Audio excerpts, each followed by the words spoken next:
Señor presidente, señoría, huyendo de principio del planteamiento que se hace, que es un hecho doloroso y luctuoso como es la muerte de un preso en Cuba, se vaya a algo mucho más general, que no es lo que tocaba, como es el análisis de la situación política de la isla de Cuba. Yo creo que es quizás un mal momento para hacerlo, teniendo en cuenta el respeto que todos debemos a quienes mueren en circunstancias como las de Wilmar Villar.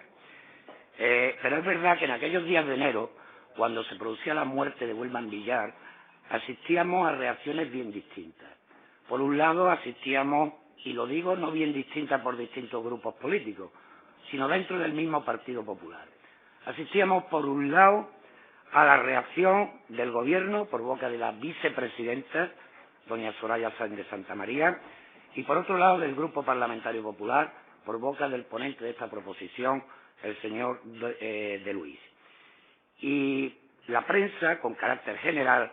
calificaba la más cercana, la menos cercana a las posiciones del Gobierno, calificaba aquella reacción de la vicepresidenta y posteriormente la del ministro de Exteriores como una reacción con cautela. Y precisamente cautela, la cautela de la que hizo gala la señora Sáenz de Santamaría es la que le falta a esta proposición no de ley que ustedes traen hoy a esta comisión para su debate y para su aprobación. Yo creo que la proposición no de ley peca de exceso de ardor guerrero en relación con un tema de política internacional.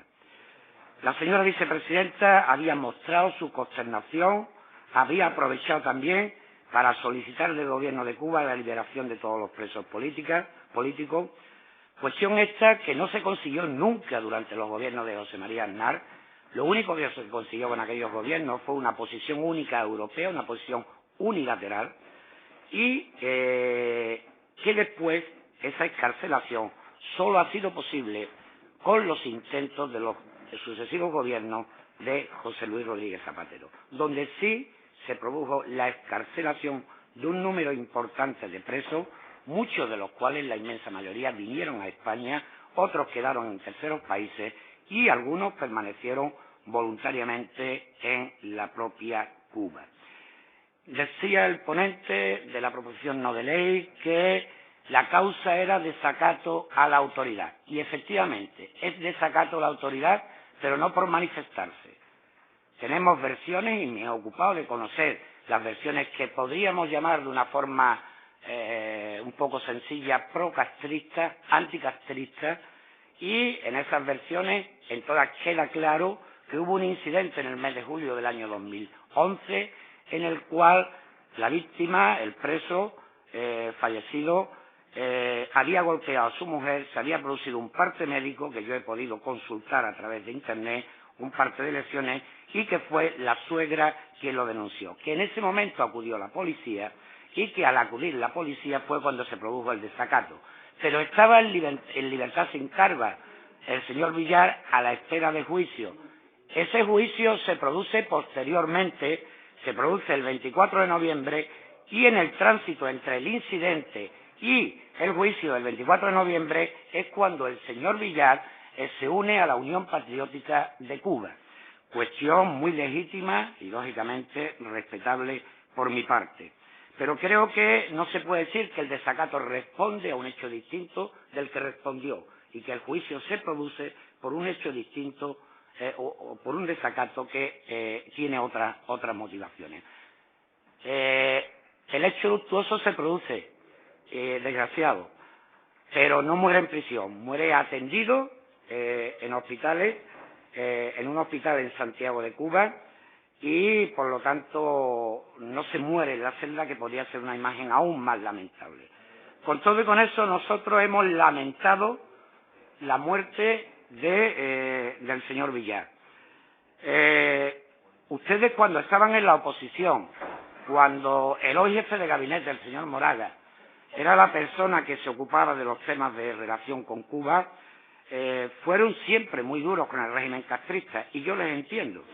Ahora en el poder el gobierno popular es mucho más prudente. La señora Santamaría en la misma comparecencia a la que me refería antes, así lo demostraba cuando se limitaba a mostrar sus condolencias a la familia y añadir que la política exterior española tendría siempre como horizonte la defensa de las libertades políticas y la protección de los derechos humanos, especialmente en el caso de Cuba, aunque no estaría de más que esa actitud manifestada por la señora vicepresidenta se extendiera a países como Honduras, donde acaban de morir más de 361 presos abrazados, cuyos derechos penitenciarios, entre ellos el de seguir vivo, parece que nadie se ocupaba de defender en la comunidad internacional. Como se puede deducir de lo dicho,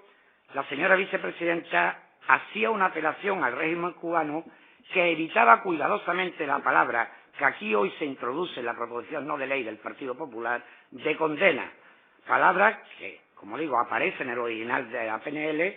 que nosotros hemos querido, por lealtad institucional con la señora vicepresidenta y en la línea de lo planteado por ella, convertir en lamentar el trágico desenlace y que el proponente, en la transaccional que nos ha planteado, vuelve a convertir en condena, sobrepasando los límites establecidos en su discurso público por el propio gobierno del señor Rajoy. Ustedes, señores del Grupo Popular, señoras del Grupo Popular, deben aclarar sus contradicciones con su gobierno en este tema y no hacernos a nosotros rehenes de sus discrepancias internas, porque la posición del Partido Popular en este punto no puede ser como en la copla, la de la falsa moneda, la cara para el gobierno y la cruz para el grupo parlamentario. Sobre todo después de que en su comparecencia de días pasados en esta misma comisión, el señor ministro al final se autofelicitara porque su exposición coincidía plenamente con el programa electoral en política exterior del Partido Popular, que es quien sustenta al gobierno. Muchas gracias. Muchas gracias a ustedes.